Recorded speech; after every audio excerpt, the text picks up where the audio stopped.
주님, 오늘 또 주님의 말씀 앞에 나왔습니다. 하나님, 우리들 마음속에 듣는 귀를 허락하여 주시고 깨닫는 마음을 허락하여 주셔서 오늘 우리에게 들려주시는 주님의 음성 앞에 입술로만 아멘 하는 것이 아니라 우리의 삶 가운데 아멘 되어지며 주님께 영광 되어지는 삶이 될 수 있도록 주님 인도하여 주옵소서. 주님, 주의 음성을 듣기를 원합니다. 말씀하옵소서. 감사하고 예수님의 이름으로 기도드렸습니다. 아멘. 네, 오늘 하나님이 주신 말씀은 디도서입니다. 여러분 성경을 갖고 계시면 디도서 1장입니다. 1장 1절에서 3절입니다. 디도서 1장 1절에서 3절입니다.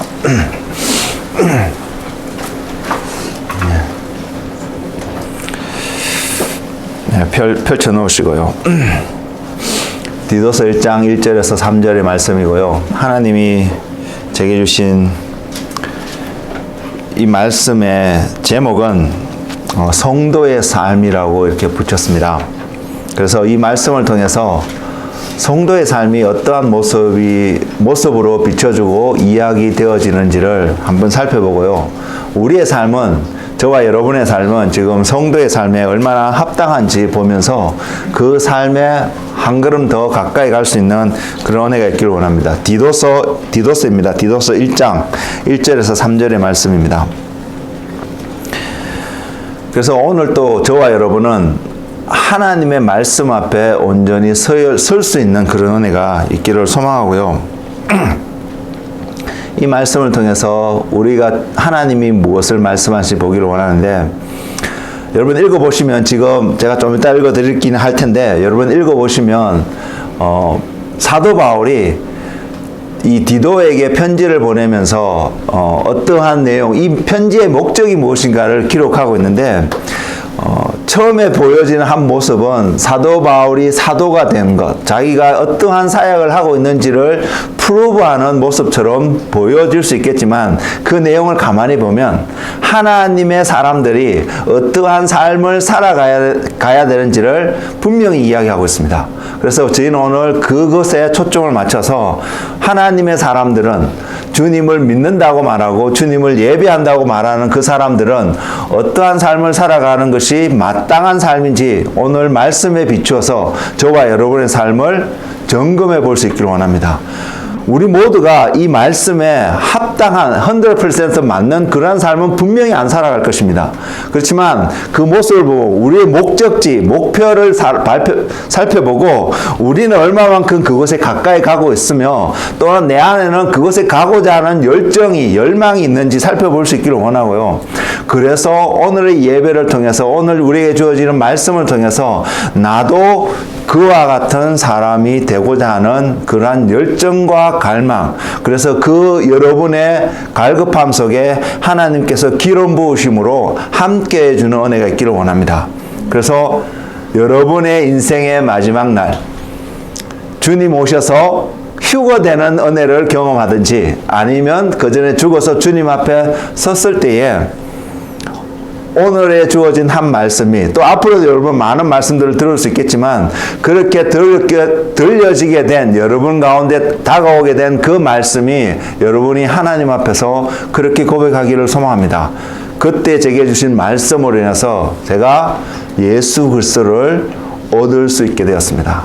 예수 그리스도와 함께하는 삶이 되었고, 예수 그리스도를 온전히 알 수 있고 주님을 온전히 얻을 수 있는 그런 삶이 되었다라고 고백할 수 있는 한 분 한 분이 되시기를 주의 이름으로 축복을 드립니다. 예, 말씀을 제가 읽어드릴 텐데요. 디도서 1장 1절에서 3절의 말씀입니다. 하나님의 종이요 예수 그리스도의 사도인 나 바울이 사도된 것은 하나님의 택하신 자들의 믿음과 경건에 속한 진리의 지식과 영생의 소망을 위하여, 이 영생은 거짓이 없으신 하나님이 영원 전부터 약속하신 것인데 자기 때에 자기의 말씀을 전도로 나타내셨으니, 이 전도는 우리 구주 하나님이 명하신 대로 내게 맡기신 것이라. 아멘. 이 말씀 속에서 한 세 가지 것을 여러분들과 함께 나누기를 원하는데요. 그 세 가지 것을 통하여서 하나님이 우리에게 무엇을 보여주고 있는지, 무엇이 성도의 삶이 되고 무엇이 믿는 자의 삶이 되는 건지를 보면서 우리가 그 말씀에 일치되어지는 삶 가운데 헌신되어지는 은혜가 우리 가운데 있기를 원합니다. 첫 번째는 믿음의 삶입니다. 분명히 여러분도 인정하고 동의하실 테고, 성도라면 교회 안에 다니고 있는 모든 사람이라면 이 믿음이 분명히 나타내야 되는 삶을 살아야 합니다. 이 믿음은 옵션이 아닙니다. 내가 가져도 되고 안 가져도 되는 것이 아니라 내가 하나님을 믿는 성도, 교회에 다니는 그러한 신앙인의 삶을 살아가고 있다면 우리 삶 속에서 이 믿음이 반드시 나타나야 합니다. 그리고 이 믿음을 오늘 주어진 시간에 간략하게 설명할 수는 없는데, 하나님이 이 말씀을 통해서 제게 깨닫게 하시고 보여주신 작은 부분을 여러분한테 나누고자 합니다.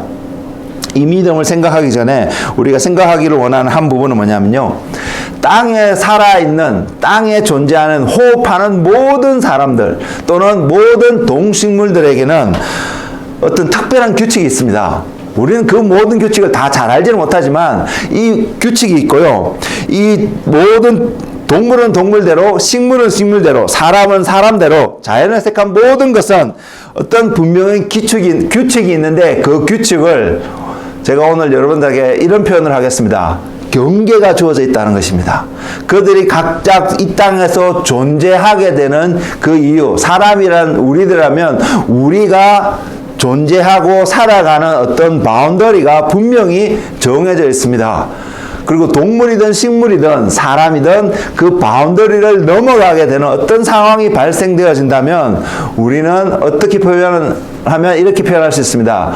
재해다라고 표현할 수도 있는 어떤 상황들을 경험할 수 있습니다. 어쨌든 우리는 이 믿음이라는 관점에서 그 경계를 살펴보고 깨닫기를 원하는데, 이것을 정말로 깨달을 수 있다면, 와, 내게 주어진 경계가 무엇일까? 바운더리가 무엇일까? 또는 어떠한 동물들에게, 어떠한 식물들에게, 나무들에게 주어진 그 경계가 무엇일까를 정확하게 100% 우리가 정확하게 알 수만 있다면요, 저와 여러분은 그 시간부터 두말하지 않고 온전히 하나님을 찬양하고 예배하는 자리에 완전히 몰입할 수 있는 한 사람이 될 거라고 저는 생각합니다. 왜냐하면 그 경계는 하나님 자신이시거든요.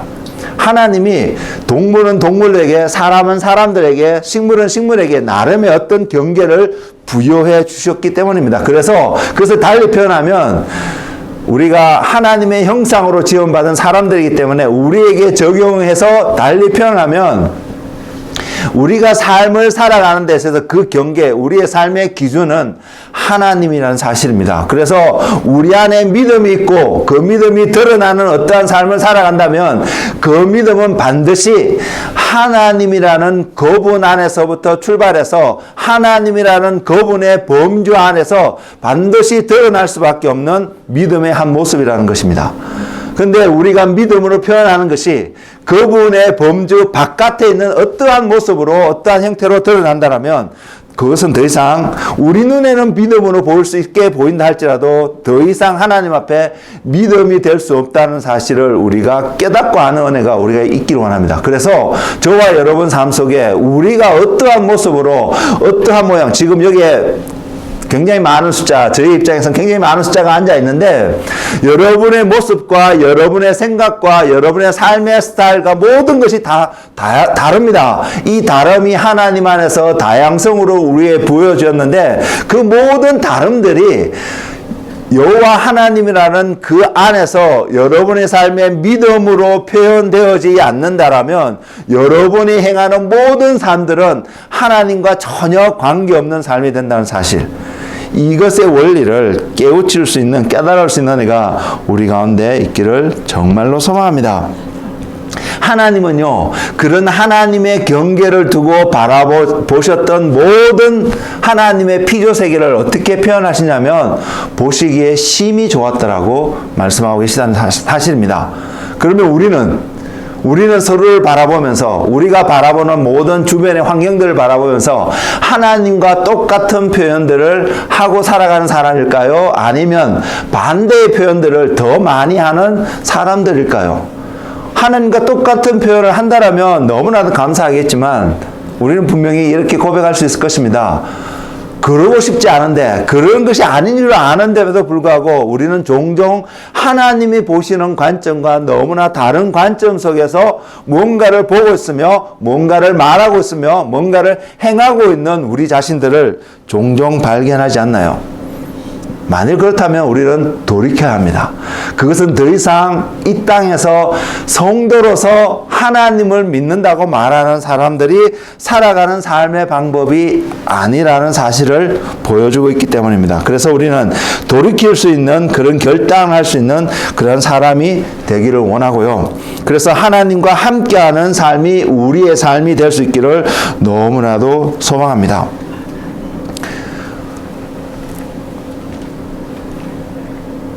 하나님께서 또한 말씀하고 계시듯이 우리가 하나님의 관점으로 바라보지 못하기 때문에 우리 삶 속에서 나타나는 하나의 특징들이 있는데 그 특징은 다른 사람들에게 원망하고 불평하는 모습들이 나타납니다. 특별히 좀 더 큰 넓은 범주에서 바라보면 요즘 코로나 인해서 여러 가지 제약들이 있고 요구되는 상황도 있고 많이 있는데 이것을 인해서 어떤 사람은 굉장히 정부가 하는 정책에서 불평하고 원망하고 반대하는 사람들이 있고 어떤 사람은 너무나 또 잘 따라가는 어떤 사람들도 있습니다.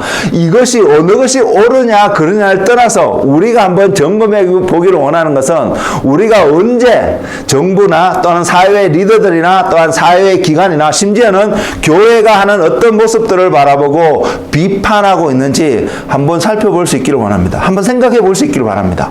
그리고 그 비판하는 우리의 모습, 그 비판이 옳고 그름을 모든 것을 다 떠나서 그러한 태도로 우리가 행하고 있는 우리의 모습을 바라보면서 과연 하나님은 우리가 그렇게 행하고 있는 모습들에서 무조건 온전히 우리의 모습들을 받아들이고 인정하고 계실 수 있을까? 그것을 받아들일 수 있을까? 한번 고민을 해보면 저는 아니라고 생각합니다.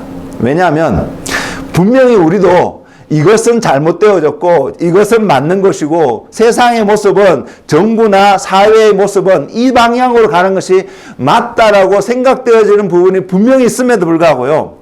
하나님은 저와 여러분에게 하나님을 믿고 하나님과 동행하기를 원하는 사람들에게 무엇을 말씀하고 있냐면 그 리더들을 대상해서 비난하고 정죄하는 자리에 가도록 허락하지 않았다는 사실입니다. 그들이 잘하든 잘못하든 상관없이요. 근데 우리는 우리의 생각에 그들이 잘못한다고 생각하면 그들을 스스럼없이 비판하고 정죄하는 모습이 우리 안에 있고요. 또 그들이 잘한다고 우리가 생각하면 박수치며 환영하는 모습들이 우리 안에 있습니다. 그러나 이러한 모습 자체는 하나님이 저와 여러분에게 요구하시는 모습이 아니라는 사실을 우리는 그 경계가 무엇인지, 그래서 구별할 수 있는 그 기준이 무엇인지를 깨달을 수 있는 마음이 우리 안에 있기를 정말로 원합니다. 반면에 하나님은요, 뭐라고 말씀하시냐면 사회가 잘못되어져 있고 국가가 잘못되어져 있고 그래서 우리 가운데 어떠한 재앙이 일어나고 어떠한 문제가 발생하면 하나님은 우리에게 뭐라고 말씀하시냐면 내 이름을 일컫는 내 백성이 하나님께 나와서 회개하고 돌이키고 기도하면 하나님의 얼굴을 구하면 땅을 고치겠다고 약속하고 계십니다. 결국은 그들이 잘하든 잘못하든 상관없이 우리에게는 가장 기본적으로 하나님이 우리에게 요구하시는 믿음의 삶의 한 모습은 뭐냐면요, 하나님께 나아가서 저와 여러분이 스스로 내가 하나님을 믿는 하나님의 사람들이라고 생각한다면 우리는 우리의 지금 모습이 어떠한가 상관없이 하나님께 나아가서 하나님께 속하지 않았던 우리의 삶의 모든 영역들을 물론 하나님이 보여주셔야 알 수 있겠지만 그 영역들이 깨달아지면 돌이킬 뿐만 아니라 하나님의 얼굴을 구하는 삶을 우리는 살아야 합니다. 그때에 우리가 비판받을 수밖에 없는 어떤 사회의 문제들이 해결되어져야 한다고 생각하는 어떤 사회의 문제들이 해결되어질 수 있는 길이 시작되기 때문입니다. 왜? 하나님만이 그 일을 하실 수 있기 때문이거든요. 오늘 많은 사람들이 국가를 향해서 사회 리더들을 향해서 우리의 어려움들을 해결할 수 있는 솔루션을 내달라고 아우성치고 있는 것은 사실이지만 저는 분명히 말씀드릴 수 있습니다. 아무도 사람 안에서는 그 모든 문제를 온전히 해결할 수 있는 솔루션이 없다는 사실요. 그렇다면 그것을 알고 깨닫고 있는 믿는 우리들은 하나님께 나아가서 하나님 앞에 기도하며 하나님의 얼굴을 구하는 삶을 살 수밖에 없다는 사실요. 그 삶이 지금 여러분 삶 속에서 갈급해할 뿐만 아니라 내가 돌이켜보면 연약하고 나약함에 보인다 할지라도 그 삶을 목적으로 바라보며 어떻게 하면 내 삶이 이 땅에서 살아가는 내 삶의 어떤 삶의 형태가 환경의 모습이 하나님이 원하시는 바로 주님의 얼굴을 구하는 삶의 모습으로 맞춰가고 있으며 닮아가고 있는지를 볼 수 있는 눈이 우리 가운데 있기를 소망합니다. 그럴 때 우리는 하나님이 원하시는 믿음의 사람이 될 수 있습니다. 그래서 이 목적을 깨닫고요, 그 삶의 여정을 가는 사람들을 성경은 성도라고 말하고 있습니다. 우리가 생각하기에 교회에 가서 예배드리고, 오늘 여러분들이 이곳에 모두가 다 예배를 드리기 위해서 이 자리에 와 있지만 이 자리에 있는 그 사실 자체가 하나님 앞에서 성도라 불림을 받지 않는다는 사실을, 그 차이가 무엇인지, 무엇을 가지고 하나님은 그렇게 구별하고 계시는지를 볼 수 있는 눈이 우리 가운데 있기를 원하고요. 하나님이 보여주시고 하나님이 세우시는 그 기준으로 말미암아 내 삶을 점검해 보면서 이 땅에서 살아가는 나의 삶이 하나님이 인정하시는 믿음의 삶이 되기를 주의 이름으로 축복을 드립니다.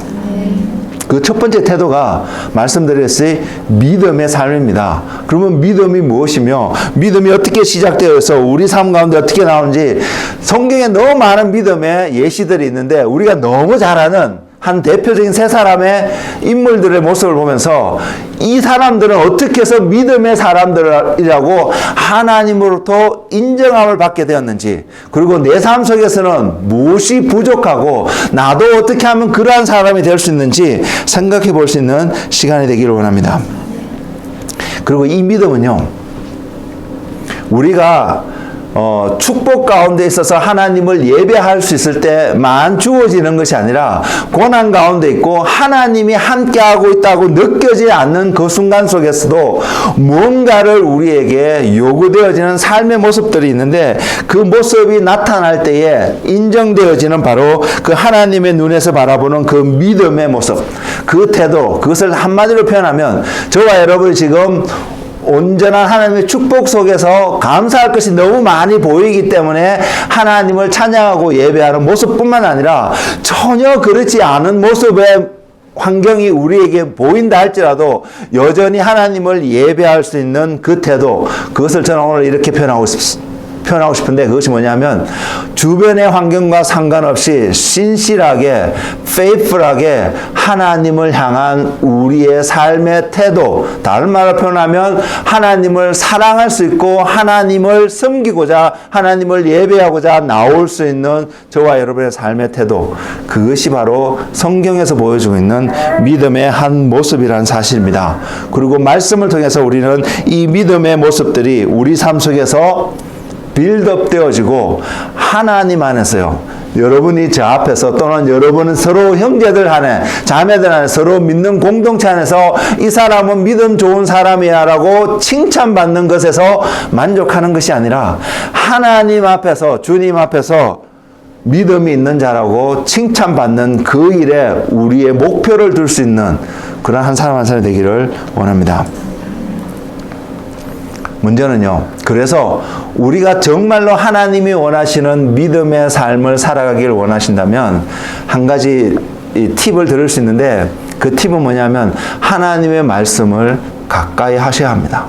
그것은 여러분이 어떠한 이유로, 이런저런 이유로 우리는 하나님 말씀을 가까이 할 수 없는 많은 것들을 우리는 이야기할 수 있겠지만 그 이유가, 그 변명이 더 이상 하나님 앞에서는 억셉트 되지 않는다는 사실요. 그래서 변명을 하기보다는 하나님, 제가 어떻게 하면 하나님 말씀을 더 가까이 할 수 있는 삶을 살아갈 수 있을까요? 심지어는 여러분이 갖고 있는 직업이나 여러분이 갖고 있는 환경이 그러지 못한다라면 하나님 어떻게 하면 하나님 제게 하나님 말씀을 가까이 할 수 있는 그런 직업이나 환경을 허락해 달라고 기도할 수 있는 여러분이 되셨으면 좋겠습니다. 왜? 믿음은 말씀에서 출발하기 때문입니다. 믿음은 하나님으로부터 출발하기 때문입니다. 말씀이 하나님이신 바로 그분에게서 믿음이 출발하기 때문에 우리가 이유 불문하고 그 말씀 대신 그분을 가까이 할 수 있는 삶의 여건이 되지 않는다면 그 사람은 온전한 믿음을 가질 수 없기 때문입니다. 그래서 우리 삶 속에서 그 말씀의 중심 되시고 근본 되시는 그분을 가까이 하고 말씀을 가까이 할 수 있는 환경을 달라고 기도할 뿐만 아니라 그 환경이 주어졌을 때 또는 그 환경이 그렇지 않다 할지라도 내가 말씀을 가까이 함으로 하나님께 순종함으로 나아갈 때에 우리는 믿음의 삶을 이 땅에서 살아갈 수 있기 때문입니다. 그래서 그 은혜가 우리의 삶이 되기를 원하고요. 그 믿음의 시작을 하나님의 말씀으로부터 나아가고 있는 가장 대표적인 인물이 여러분도 이미 생각하고 있을 만한 분입니다. 그분이 바로 아브라함입니다.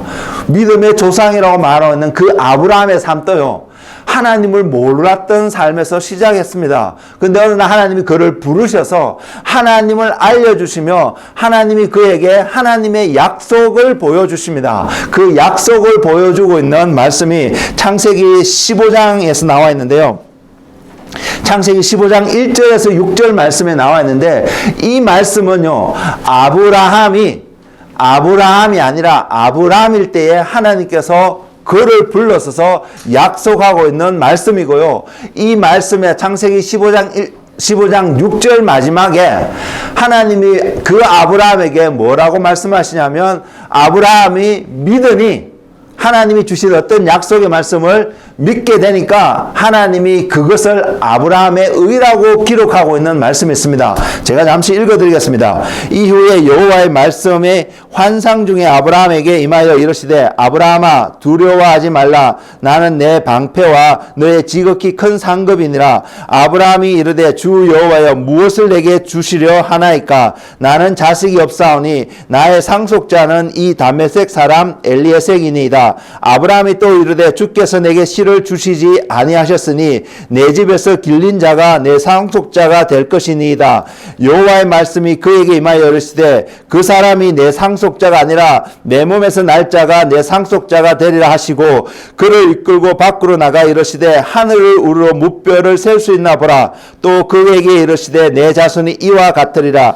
아브라함이 여호와를 믿으니 여호와께서 이를 그의 의로 여기시고, 분명히 아브라함이기 이전에 하나님께서 아브라함에게 하나님을 믿는 아브라함의 모습을 보고 하나님은 그가 의롭다라고 인쳐주시는 장면이 이곳에 나와 있는데, 이곳에 있는 모두가 하나님이 아브라함에게 말씀하시어 주셨듯이 모두의 삶 속에 어떠한 것을, 갈급하고 있는 어떤 것을 하나님이 응답해 주는 장면이거든요. 아브라함에게 나타난 것은 그의 고민은 이것이었습니다. 내 모든 것을 받아서 물려주고 대를 이어줄 상속자가 없는 아브라함에게, 그 고민하고 있는 아브라함에게 하나님 자신이 나타나서 뭐냐면 내가 너의 그러한 자고 방패고 내가 너를 지키는 자고 보호하는 자라는 것이죠. 근데 아브라함의 생각 속에는요, 여전히 하나님을 온전히 몰랐던 아브라함의 생각 속에는 이제 그 사람이 죽고 나면 그가 소유하고 있는 모든 것이 유지되지 않을 수 있다는 사실을 정확하게 보았던 사람입니다. 그래서 그가 갈급했던 것은 내가 이 모든 것을 지킬 수 있는 또는 누릴 수 있는, 내가 벌어놨던, 내가 열심히 노력해서 모았던 많은 것들을, 풍성한 것들을 누릴 수 있는 가족이 그 사람 속에 있었으면 좋겠다는 마음이 있었거든요. 우리도 동일하게 똑같은 생각을 할 수 있습니다. 그래서 바라고 있는데 하나님께서 나타나셔서 하시는 말씀이 하나님이 방패고 지키시는 자라는 것이요. 그러나 아브라함의 눈에는 보이지 않기 때문에 그 이야기를 하고 있습니다. 그러면서 하나님이 그 아브라함이 소망하고 있는 것을 응답하여 주실 것을 약속을 하면서 무엇을 보이냐면 아무도 없습니다. 아무도 그것이 가능하다고 생각되어지지 않는 환경 가운데 있는 아브라함에게 하늘의 별, 바다의 모래의 이야기를 하시면서 너의 자손이 이와 같이 많을 것이라고. 저는 그 이후의 스토리에 대해서 잘 알고 있습니다. 그래서 그 다음에 나오는 내용이 뭐냐면요, 아브라함이 사라의 권유를 받아서 하갈을 통해서 이스마엘을 낳는 장면이 그 다음 장에 나옵니다. 그러면 이스마엘이 하나님이 약속하셨던 그 사람이었을까요? 후대에 사는 우리들은요, 말씀이 기록되어서 우리에게 전해져 있기 때문에 이 말씀, 지금 창세기 15장 1절에서 6절의 말씀은 이스마엘을 두고 하나님이 말씀하신 말씀이 아니라 이삭을 두고 하나님이 말씀하고 있는 말씀인 것을 우리는 분명히 잘 알고 있지만, 그럼 당시의 아브라함은요, 알았을까요? 만약에 아브라함이 그를 통해서 하나님이 지켜가실 약속이 이삭을 통해서 이루어질 것을 지금 창세기 15장에서 알았다면 아브라함은 이스마엘을 얻는 자리에 가지 않았을 것입니다. 그러나 그는 몰랐습니다. 그래서 보니까 하나님께서 약속을 받았고요, 하나님의 약속을 지켜가야 될 것을 하나님이 이루실 것을 믿는데, 가만히 생각하니까 자기도 나이고 들어가고 이제 사라도 아내도 나이가 들어가고 환경이 더 이상 자녀를 가질 수 있는 상황이 되지 않고 점점 어려워져 가는 어떤 모습을 보면서, 하나님이 그러면 사라에 통해서 권유해 준 대로 다른 사람을 통해서 자녀를 갖는 것이 하나님의 뜻이 아닐까, 하나님이 그 자녀를 통해서 상속을 유지해 가지 않을까 충분히 생각할 수 있다는 사실입니다. 여러분의 환경 속에서, 물론 지금 아브라함의 경우에는 자녀의 문제지만 여러분 각자의 환경 속에서는 다른 문제일 수 있습니다. 하나님이 어떤 약속을 주셨고요, 여러분 약속을 가지고 있고요, 그것을 믿음으로 가려고 이렇게 보니까 그것이 온전히 이루어지기에는 어떠한 환경들이 조성되었으면 좋겠는데, 그러면 내가 더 믿음을 갖고 그렇게 살아갈 수 있을 것 같은데 그런 환경이 주어지지 않는 것 같고, 그래서 가만히 생각해 보니까 내가 어떻게 조금 노력하고 뭔가를 헌신해서, 좋은 의미로 헌신해서 이렇게 하면 하나님께서 그것을 이루어 주실 것 같은, 그 약속이 이루어져서 내가 하나님께 영광 돌릴 수 있을 것 같은 그런 모습으로도 얼마든지 우리에게 다가온다는 사실이죠. 근데 그런 환경 속에서 그것이 하나님의 원했던 방법이 아니라고 얼마나 많은 사람들이 오늘날 우리가 그것을 알고 그 길을 가지 않을까요? 아마 대부분의 많은 사람들은, 저를 포함했어요, 그 환경을 그렇게 바라보면서 제가 방금 말씀드렸던 삶의 모습으로 이것이 하나님의 뜻일 것이라고, 이것을 통해서 하나님이 이루어 가실 것이라고 나의 어떠함을 애도하는 삶의 모습들을 얼마든지 할 수 있다고 생각합니다. 이스마엘은 그와 같은 케이스의 한 사람이었습니다. 그러나 하나님은 아브라함에게 이스마엘이 아니라고 분명히 말씀하고 계십니다. 그리고 하나님은 그 이후에, 그리고 99세가 되었던 아브라함에게 자신이 더 이상 자녀를 낳을 소망이 없다고 느껴지는 바로 그 순간에게 하나님은 다시 아브라함이 나타나셔서 약속의 말씀을 주십니다. 그리고 그때는 더더욱 자기의 몸에, 아브라함의 몸에 피를 흘리게 되는 어떤 언약의 상징을 보여주시면서 이제서야 그 약속이 누구를 통해서 이루어질 것인지를 보여주고 있는데, 그 이름이 그제서야 등장을 합니다. 이삭이라는 것을요. 그래서 저와 여러분이 동일하게 그 상황 속에서 아들을 얻게 되고 어떠한 응답을 얻게 되면 너무나 기쁠 것이고, 하나님이 정말로 약속하신 대로 이것을 이루어 가시겠구나를 보여지기 때문에 얼마든지 믿음의 삶을 걸어갈 수 있을 것입니다. 근데 아브라함의 믿음은 거기서 끝난 것이 아니었습니다. 아브라함의 믿음은 우리가 잘 알다시피 이삭을 모리아 산에서 하나님께 드렸을 때에 그의 믿음이 정말로 믿음 있는 사람으로 판명되어졌는데, 우리는 너무나 간단하게 이것을 생각하겠지만 아브라함이 얼마나 확고부동하게 그 자리에 갈 수 있는지를 말씀을 통해서 확인할 수 있습니다. 먼저는요, 하나님이 아브라함에게 그 이삭을 바치라고 하셨던 그 전날 밤 그 이야기를 듣고 그 다음날 아침 고민도 하지 않고 아침 일찍 떠났다는 사실입니다. 우리 같았으면 절대로 그렇게 떠나지 않을 것입니다. 고민할 것입니다. 그리고 하나님과 씨름할 것입니다. 마치 야곱이 약복 강가에서 씨름을 했던 것과 똑같은 형태의 씨름을 하는 것이 우리의 원래의 본능적인 세상에 속한 사람들의 원래의 모습입니다. 근데 아브라함은 고민하지 않았습니다. 우리는 그 부분을 생각해 볼 수 있어야 합니다. 하나님이요, 뭐라고 말씀하셨냐면, 이 약속은 이삭을 통해서 많이 이루어질 것을 분명히 약속하였습니다. 이스마엘이 아니었다고 분명히 말씀을 드렸거든요. 그리고 아브라함은 그 이후에도, 사라가 죽고 난 이후에도 아내를 얻어서 또 많은 자녀들을 얻게 됩니다. 그럼에도 불구하고 하나님은 이삭을 통해서만 이 약속을 이루어가실 거라고 했는데, 하나님이 아브라함에게 이삭을 바치라는 것이죠. 만일 아브라함이 진짜로, 이거는 진짜로 표현한 제 표현이 틀렸는데, 아브라함은 진짜로 하나님께 이삭을 드렸는데, 우리의 관점 속에서 아브라함을 이삭을 모리아산에서 죽여버렸다면, 칼을 들어서 완전히 죽였다면, 그래서 이삭을 땅에 묻는 어떤 사건들이 일어났다라면, 저와 여러분은 이런 생각을 할 수 있습니다. 하나님의 약속이 더 이상 끊어졌다는 사실요. 더 이상 이루어지지 않게 됐다는 사실요. 왜? 이삭은 없어진 존재가 되잖아요. 그렇게 되면. 근데 그것을 알고도요, 그렇게 되면 하나님의 약속이 이루어지지 않을 것 같은 환경이 된다는 사실이 뻔히 보여짐에도 아브라함은 주저함없이 하나님의 말씀을 듣고 믿고 모리아 산으로 가서 주저함없이 그를 결박하고 묶고요, 칼을 들어서 죽이려고 했습니다. 하나님께 번제를 드리려고 했습니다. 그것은 그런 어떻게 보면 절박한 환경 속에 도저히 우리의 눈에는 그렇게 되면 전혀 안 되는 환경 속에 내가 놓여 있다 할지라도 아브라함은 철저하게 하나님이 이 이삭을 통해서 약속하신 그 약속의 말씀을 이루어 갈 것을 믿었던 사람입니다. 저와 여러분은 아브라함과 같은 그런 눈으로, 믿음으로 오늘 하루를 살아갈 수 있을까요? 지금 우리의 모습은 과연 그럴 수 있을까요? 그것은 어떤 믿음을 말하면 부활의 믿음을 이야기하고 있습니다. 아브라함이 설령 정말로 칼을 들여서 그의 심장을 도려내고 하나님 앞에 번제로 그것을 드렸다 할지라도 하나님이 바로 그 이삭을 다시 살려서 자기에게 돌려줄 것을, 왜? 하나님이 약속하신 그 약속에 이루어진 통로는 이삭인 것을 믿었던 아브라함이라면 그것을 보고 드릴 수 있었다는 사실입니다.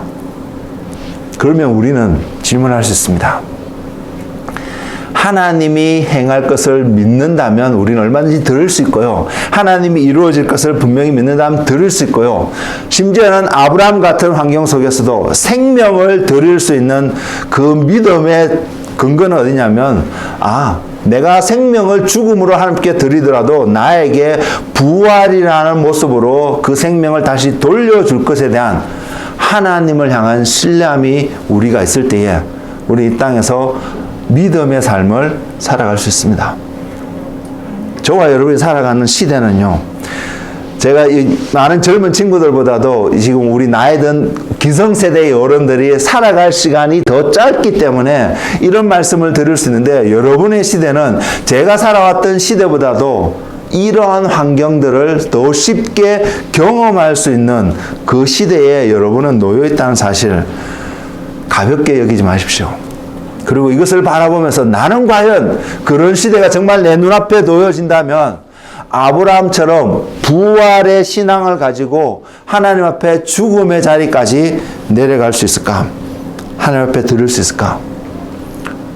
그 다음에 사람은 욥의 이야기를 할 텐데요. 그 욥의 이야기 하기 전에 아브라함의 그 부활의 신앙 속에서 욥의 모습 속에서 하나를 발견할 수 있는데, 우리는 욥이 어떠한 고난 가운데 있었던지를 잘 알고 있습니다. 그리고 그 욥의 마지막 부분에 하나님께서 욥을 더블 포지션으로 축복하시는 하나님의 모습이 나타나는데, 욥은 하나님이 더블로 주시지 않으셨습니다. 아니, 궁극적으로는 더블로 주셨습니다. 이미 잃게 된 10명의 자녀와 다시 얻게 된 10명의 자녀에서 욥에게는 다시 20명의 자녀, 결국 욥의 자녀는 더블로 얻게 되는 축복을 분명히 받게 되었지만, 재산은 잃었고 난 그 위에 얻게 된 재산은 하나를 잃었다면 둘을 얻는 역사가 일어났지만, 자녀는 그러지 않았다는 것을 분명히 볼 수 있습니다. 그것을 보더라도 하나님이 더블로 축복하고 하나님이 주는 축복이 생명과 생명이 아닌 어떤 물질적에서는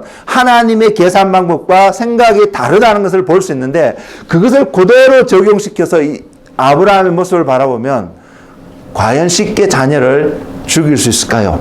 약속의 자녀를, 그 약속조차도 하나님의 제단 위에 올려놓을 수 있을까요? 그것은 약속보다도 그 약속을 주시는 하나님을 사랑하고 바라보고 신뢰하는 마음이 아브라함에게 있었다는 것을 분명히 보여주고 있습니다. 저와 여러분 어떨까요? 우리는 어떠한 태도로 오늘을 살아가고 있나요? 우리의 살아가는 그 삶의 태도는 아브라함이 보여주고 있는 그러한 차원의 믿음을, 그것이 믿음인 것을 바라보고 그 믿음을 향해서 오늘 또 주님 앞에 한 걸음 나아가는 그런 믿음의 삶을 살아가고 있나요? 아브라함의 믿음은, 아브라함이 정말로 믿음이 있다고 하는 것은 바로 그 태도 속에서 이삭을 드릴 수 있었던 그 모리아산에서 완성되어졌음을 우리는 분명히 봅니다. 말씀을 통해서 아브라함의 믿음의 완성이 그것인 것을 알기 때문에, 그러나 이제는 말씀을 통해서 그 과정이 어땠는지를 바라보고 저와 여러분 또 나도 그러한 과정 가운데 걸어가는 한 사람이 되게 해달라고 기도하는 하나님의 자녀, 하나님의 사람들이 되기를 원합니다. 방금 말씀드렸던 또 한 사람은 욥입니다. 욥은 두 초자연적인 존재가 그 두 존재의 대화 가운데, 어쩌면 그 싸움 가운데 우리의 관점 속에는 희생을 당한 희생물이었다고, 한 사람이었다고 표현할 수 있는 그런 사람이었습니다. 그래서 이해할 수 없는 재난 가운데, 고난 가운데 놓여있던 한 사람이었습니다. 근데 욥에서 발견할 수 있는, 심지어 자기의 아내가 하나님을 저주하고 죽으라고 말하는 그 순간 속에서도 욥은 어떠한 경우에도 입술을 들어서 하나님을 원망하지 않았습니다. 그 말이 욥기 2장에 나와 있는데요. 이렇습니다. 그가 이르되 그대의 말이 한 어리석은 여자의 말 같도다. 우리가 하나님께 복을 받았은즉 화도 받지 아니하겠느냐 하고 이 모든 일에 욥이 입술로 범죄하지 아니하니라. 여러분, 우리 안에 이 태도가 있기를 원합니다. 욥이 본 거, 아브라함이 본 거, 두 사람이 가지고 있는 공통점이 있는데, 그들은 하나님이 내 삶 속에 어떠한 축복을 하고 어떻게 함께하고 있는지를 본 것이 아니라 그 약속, 함께하겠다는 약속, 그 하나님 본질 자체를 바라보고 소망하고 이 땅에서 살아갔던 한 사람이었다는 사실입니다.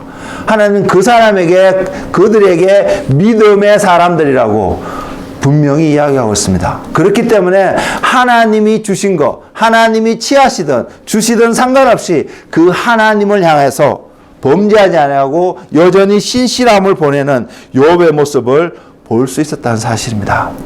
저는 우리가 그런 사람이 되기를 원합니다. 하나님이 여러분에게 여러분이 소망하는 것을 응답해 주든 안 해주든 상관없이 하나님을 바라보고 그 하나님을 향한 여러분의 신실함을 표현할 수 있는 그 삶이 이 땅에서의 삶이 되기를 원합니다. 저와 여러분이 하나님 나라에 들어가고 천국에 들어갔을 때는 더 이상 그러한 신실함이 요구되지 않습니다. 필요 없습니다. 없어도 우리는 자연스럽게 그 신실함이라고 말할 수 있는 모습으로 우리는 하나님 앞에서 또한 그곳에 있는 모든 피조 세계들에게 드러낼 수 있기 때문에요. 그러나 이 땅에서 육신을 입고 살아가는 저와 여러분 지금의 환경은 그러지 않습니다. 우리가 처서 복종하고 하나님을 온전히 바라보지 못하면, 그 하나님이 누구신가를 깨닫지 못하면, 알지 못하면, 더더욱 배워나가지 못한다면 우리는 넘어질 수밖에 없는 존재라는 사실요. 그렇기 때문에 저와 여러분이 어떠한 대가를 치르더라도 하나님을 붙잡을 수 있는, 주님을 붙잡을 수 있는 그 자리에 나아가는 한 사람이 되기를 원합니다. 성경엔 그런 많은 사람들이 있습니다. 또 한 사람의, 한 부류의 사람들을 이야기할 텐데 그 사람들은 다니엘과 세 친구들입니다. 그들의 환경도 동일하게 마찬가지입니다. 여러분들은 이미 그들의 이야기를 다 잘 알고 있습니다. 다니엘의 세 친구들, 느부갓네살이 세운 신상에 절하지 않겠다고 이야기하므로 이젠 죽음에 놓여져 있는 그 사람들, 그들이 세 사람이 그 왕에게 이렇게 표현합니다. 다니엘 3장 17절에서 18절에 나와 있는데요. 왕이여, 우리가 섬기는 하나님이 계시다면 우리를 맹렬히 타는 풀무불 가운데서 능히 건져내시겠고 왕의 손에서도 건져내시리다. 그렇게 하지 아니하실지라도 왕이여, 우리가 왕의 신들을 섬기지도 아니하고 왕이 세우신 그 금신상에 절하지도 아니할 줄 아시옵소서. 우리의 생각은요, 사람의 생각은 지금의 우리 모습은 어쩌면 그 환경까지도 갈 수 있습니다. 근데 그곳에 가서 우리는 침묵하고 가만히 있을 수도 있습니다. 근데 이 세 사람은 침묵하지 않았습니다. 자기의 믿음을 그 사람 앞에서 고백했는데 그 믿음을 고백한 결과 느부갓네살 왕이 화가 머리끝까지 치올랐습니다. 분노가 나갔고요. 뭐라고 하냐면 그 풀무불을 7배나 더 뜨겁게 하라고 말합니다. 그래서 이 세 사람을 묶어서 데리고 가는데, 건장한 장정이 몇 명이 갔는지 모르지만 그들을 데려가는데, 그들을 던져 넣기도 전에 그 건장한 장전이 그 불꽃에 의해서, 불길에 의해서 타 죽는 일이 발생하는 이런 상황이 던져졌습니다.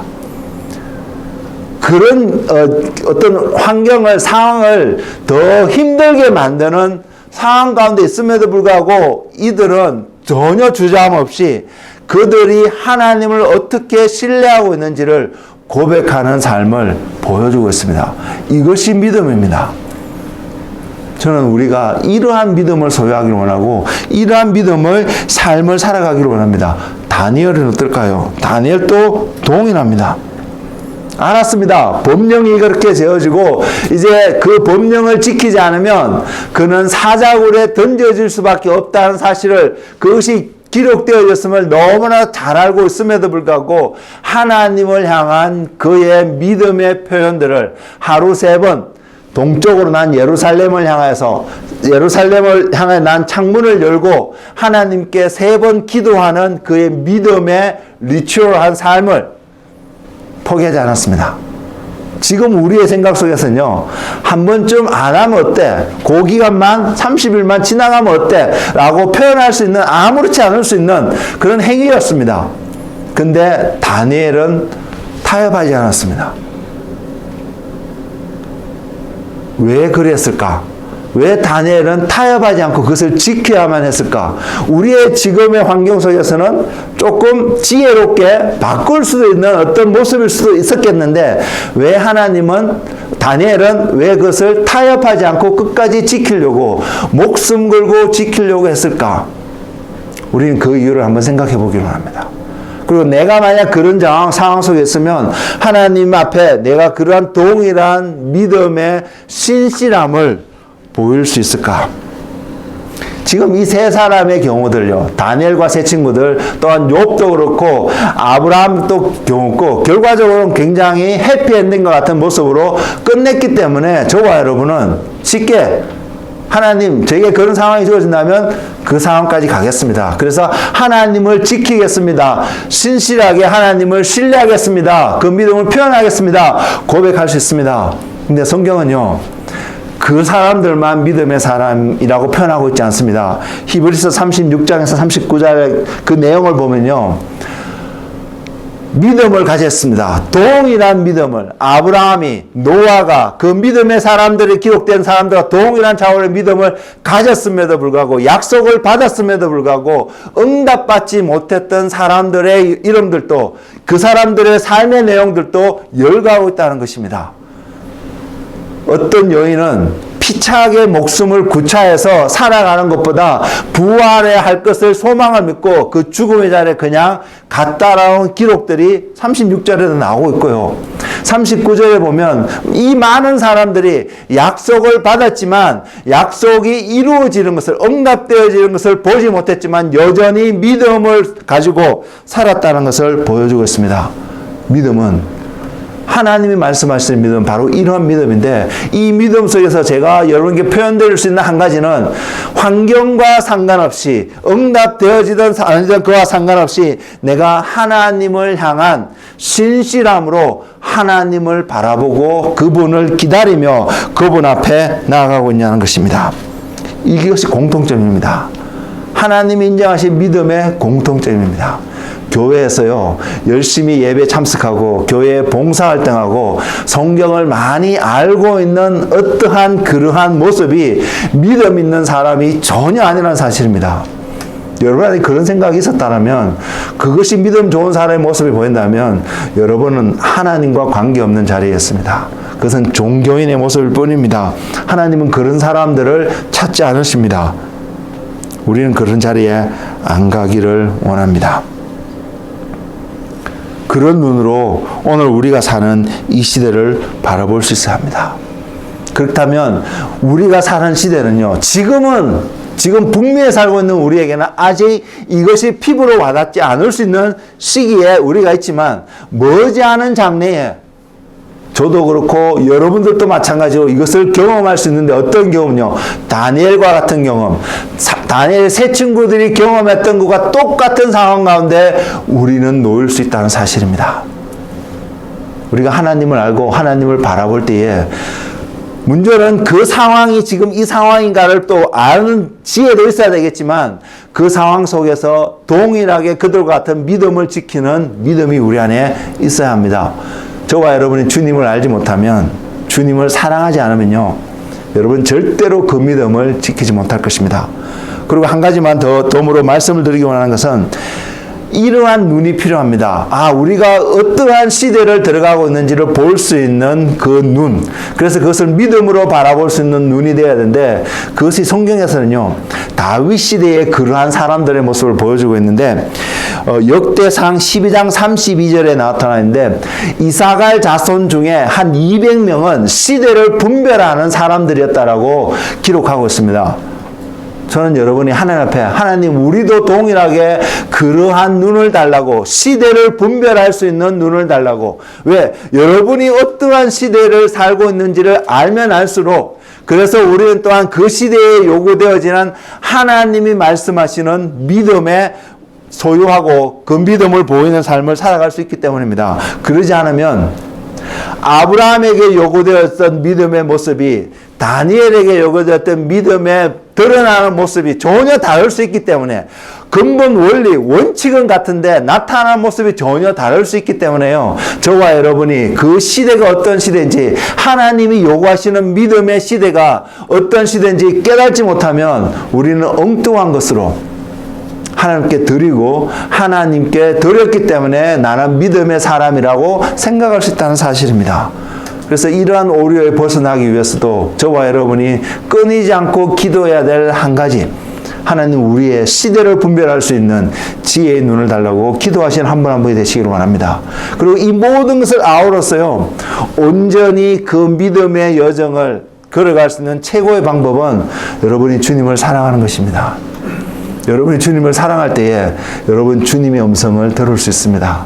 그리고 주님의 음성은 여러분이 어떠한 환경과 어떤 시대에 살아가는 것과 전혀 상관없이 여러분이 그 시대와 그 시와 그때에 맞는 믿음의 말을 고백하고 믿음의 삶을 살아갈 수 있게끔 인도하여 주시는 하나님의 은혜이고 선물이기 때문입니다. 우리는 그 믿음의 그 은혜와 선물을 가지고 살아가는 한 사람이 되기를 원합니다. 두 번째는 어떤 것이 필요하냐면, 이 믿음의 삶을 살아가기 위해서 경건에 속한 진리의 지식을 가지고 살아야 합니다. 이 말은 먼저는 진리에 속한 지식을 우리가 가지고 살아야 합니다. 성경에서 말하는 진리는 예수 그리스도입니다. 그러나 세상에서도 동일하게 진리란 이름으로 많은 것들을 이야기하고 있습니다. 그 많은 것들을 보면서 저와 여러분이 예수님이 진리인 것과 그 많은 것이 진리인 것이 어떻게 일치되어질 수 있는 부분은 무엇이며 무엇이 서로 반대되고 against 되는지를 바라보면서 정말로 참 진리를 찾고 구할 수 있어야 되는데 그 참 진리를 알려주는 단어가 구절이 오늘 말씀 속에서 이렇게 포함하고 있습니다. 경건에 속한 것이라고. 경건에 속한 진리의 지식이 우리에게 필요하다고 성경은 분명히 이야기하고 있습니다. 그래서 그 눈으로 바라보면 예수 그리스도가 진리인 것을 분명히 이야기하고 있습니다. 예수님이 진리라는 것은 이것입니다. 하나님 자신이 진리라는 것입니다. 제가 오늘 말씀을 시작하면서 모든 피조 세계에 하나님께서 경계를 두셨다고, 바운더리를 주셨다고, 그것이 기준이라고 말씀을 드렸는데 바로 그것입니다. 우리의 삶 속에 진리는 하나님이 기준이 되어서 저와 여러분의 삶을 드라이빙하고 있는지, 이끌고 가고 있는지, 우리가 그 하나님의 기준이 돼서 오늘 또 그 삶을 살아가고 있는지, 그 하나님이 기준이 될 수 있는 지식이 저와 여러분 삶 속에 있는지 우리는 봐야 합니다. 그 지식이 없으면 그것을 원한다 할지라도 그 기준 가운데 그 지식으로 여러분 삶을 세워갈 수 없습니다. 성경은 이렇게 표현합니다. 반석 대신 예수 그리스도 위에 세워져야 될 것을 이야기하고 있습니다. 예수님은 말씀이 육신이 되어서 오신 분입니다. 그래서 여러분 가운데 하나님의 말씀이 내 삶 속에서 계속해서 세워지고 채워지고 들려지고 깨달아지고 알아짐으로 그 말씀이 여러분의 삶을 이끌어갈 수 있는 삶의 어떠한 환경이 되어지지 않는다면 여러분은 경건에 속한 진리의 지식을 얻지 못할 수도 있다는 사실을 여러분 볼 수 있기를 원합니다. 그 예수님을 통해서 우리는 이 예수님이 진리고 왜 이것이 경건에 속한 진리의 지식인지를 볼 수 있는데요. 이사야 선지자는 이렇게 예언하고 있습니다. 예수님이 어떠냐면 여호와의 영, 지혜와 총명의 영, 모략과 재능의 영, 지식과 여호와를 경외하는 영이 주님께 온전히 임할 것을 예언하고 있습니다. 그리고 이것이 이사야 11장 2절의 말씀이라면 이사야 11장 3절에서는 바로 이 하나님의 일곱 영으로 기름 부으심을 받은 예수님의 삶의 모습을 표현하고 있는데 하나님을 경외하는 것을 즐거움으로 삼는다라고 표현하고 있습니다. 저와 여러분 어떨까요?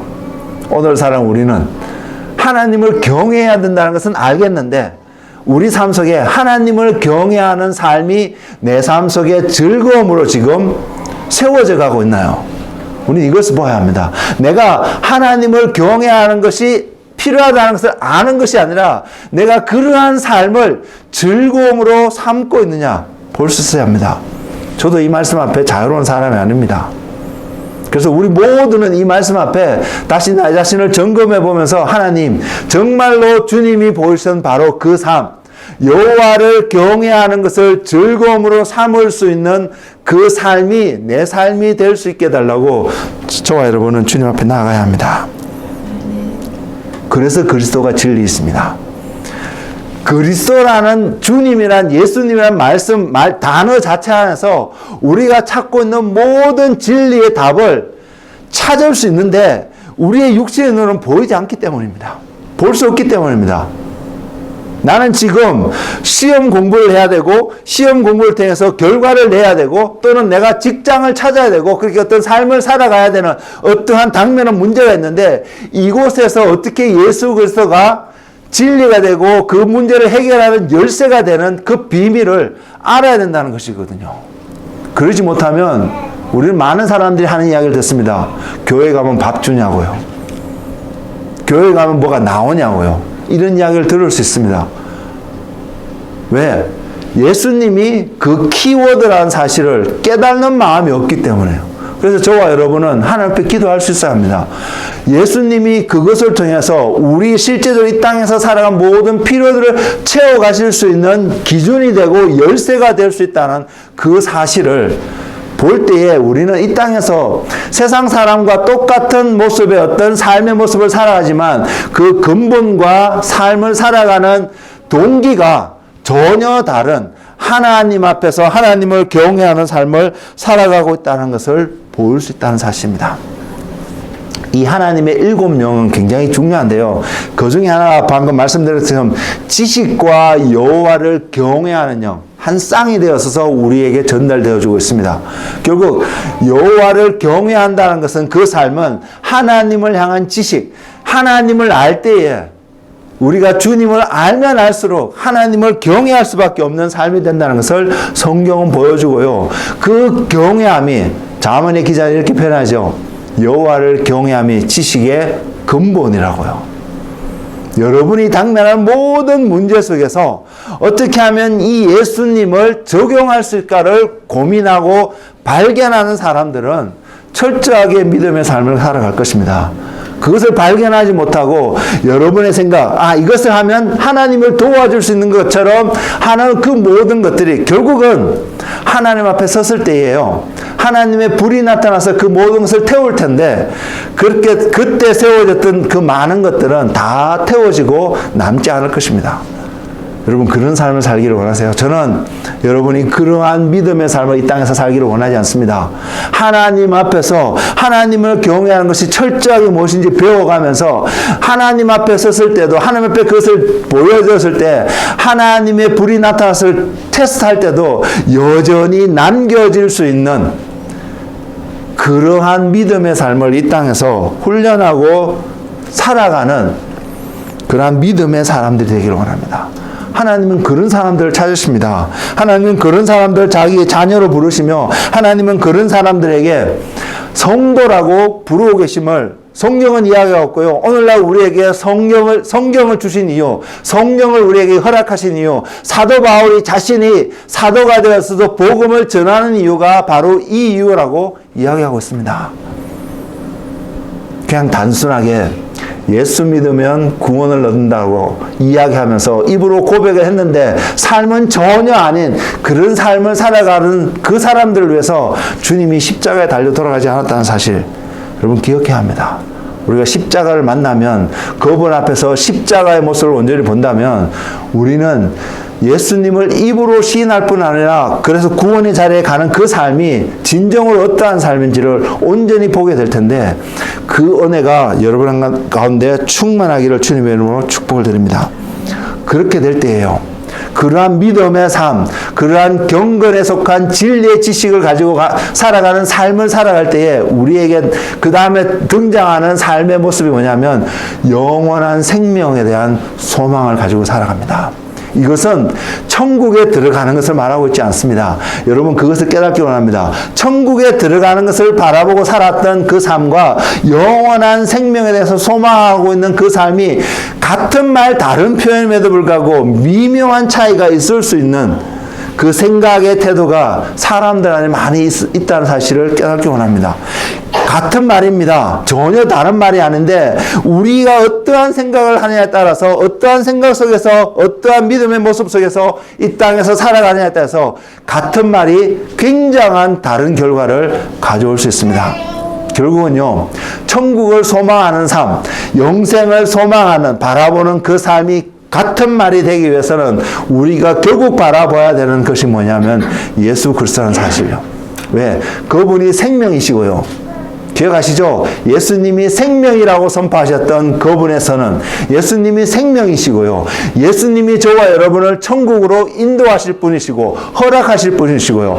저와 여러분이 예수님을 사랑하고 예수님을 바라보고 되고 그분과 날마다 동행하는 그 삶의 여정 속에서 우리는 넉넉히 구원을 이루고 넉넉히 천국에 들어갈 수 있음을 분명히 보여주기 때문에 영생의 소망을 가지고 살아가는 성도의 삶은 궁극적으로 예수님을 추구하는 삶이라는 것을 보여주고 있습니다. 천국에 그냥 들어가는 것으로 만족하는 삶이 아니라 예수님을 얻는 삶이 이 땅에서도 예수님을 얻는 삶이 바로 영생을 소망하는 삶인 것을 성경은 보여주고 있습니다. 저는 여러분들이 이런 사람들이 되기를 원합니다. 성경을 보고 말씀을 듣고 또한 기도의 자리에 가고 예배의 자리에 가고 많은 세상에서도 이야기하는 교회 안에서도 이야기하는 신앙생활하고 많은 종교적인 많은 행위를 할 때에 그 모든 행위들이 바로 이러한 믿음의 근거해서, 이러한 경건에 속한 지식의 근거해서, 이러한 영생을 향한 소망을 가진 이러한 것에 근거해서 나타나는 삶이 되기를 주의 이름으로 축복을 드립니다. 그렇지 않다면 여러분이 가진 모든 것을 드린 것 같은데, 내 몸을 불사르는 데 내어주고요, 내가 가진 모든 것을 다 헌신한 것 같은데 하나님은 그것을 사랑이라고 말하지 않는 그 하나님 앞에 여러분은 부끄러울 수 있다는 사실을 깨닫고, 정말로 내 몸을 다 내어놓을 수 있는 그 하나님의 사랑 속에서, 하나님을 향한 사랑 속에서, 하나님을 향한 신뢰함 속에서, 하나님을 향한 신실함 속에서 오늘 또 성도의 삶을 살아가는 한 사람 한 사람 믿음의 사람들이 되기를 원합니다. 그러기 위해서는 우리에게 바로 하나님을 향한 신뢰함, 하나님을 아는 경건의 지식, 여호와를 경외하는 것, 또한 영생에 대한 소망을 가지고 살아가는 이 삶의 덕목들이 우리 삶 속에서 풍성하게 일어나서 이제 누가 뭐라도 또는 우리의 환경이 어떠 하든 이것이 우리의 삶을 지탱하고 유지하는 삶의 모습이 되었기 때문에 주님과 온전히 동행하는 삶을 살아가는 그런 하나님의 사람들이 되기를 주님의 이름으로 축복을 드립니다. 주님께서 오늘 우리에게 성도의 삶으로 이끌고 계시다고 믿습니다. 그리고 더 이상 이것은 종교적인 삶, 우리가 기존에 알았던 신앙생활을 하는 그런 삶의 모습을 이야기하고 있지 않다는 것을 우리는 깨닫는 마음이 있기를 원하고, 그러한 삶이 종교적으로 알았던 그러한 삶의 모습이 신앙인의 진짜로 하나님이 인도하시는 성도의 삶으로 나타날 수 있도록 오늘 또 우리가 우리 자신을 주님 앞에 드릴 수 있는 은혜, 주님을 구하는 은혜, 주님을 바라보는 그런 은혜 가운데 살아가는 한 사람 한 사람이 되기를 주님의 이름으로 축복을 드립니다. 기도하겠습니다.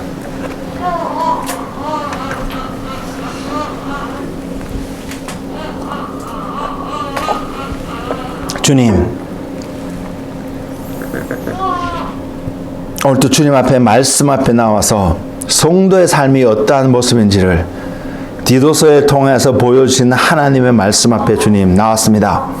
하나님, 이곳에서 기도하고 하나님을 갈급해하고 정말로 성도의 삶을 살아가고자 하는 한 사람 한 사람 심령에게 주님 찾아가셔서 그 심령 가운데 말씀하여 주시며 바로 주님이 찾으시는 그 믿음의 퀄리티의 삶, 하나님을 신뢰하는 믿음의 삶이 되도록 인도하여 주시며 주님이 기뻐하시는 하나님을 경외하는 삶을 알아가는 그러한 진리의 지식이 그 삶 속에서 넘쳐가는 하나님의 사람이 될 수 있도록 주님 인도하여 주시고, 그래서 그 모든 것이 우리로 하여금 영생을 주시는 주님을 소망하며 그 영생을 소망하며 살아가는 이 땅의 삶이 될 수 있도록 주님 축복하여 주옵소서.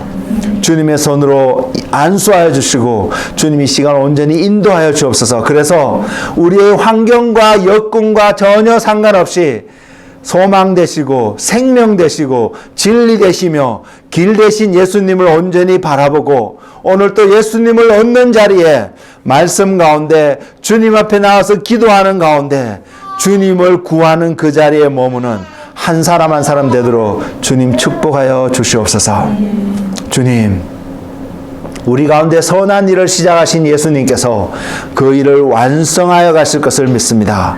주님, 우리를 온전히 인도하여 주시며 주님의 날개 아래 은혜 가운데 오늘 또 믿음의 승리의 삶을 살아가는 한 명 한 명 될 수 있도록 주님 축복하여 주옵소서. 감사하고 예수님의 이름으로 기도드렸습니다. 아멘.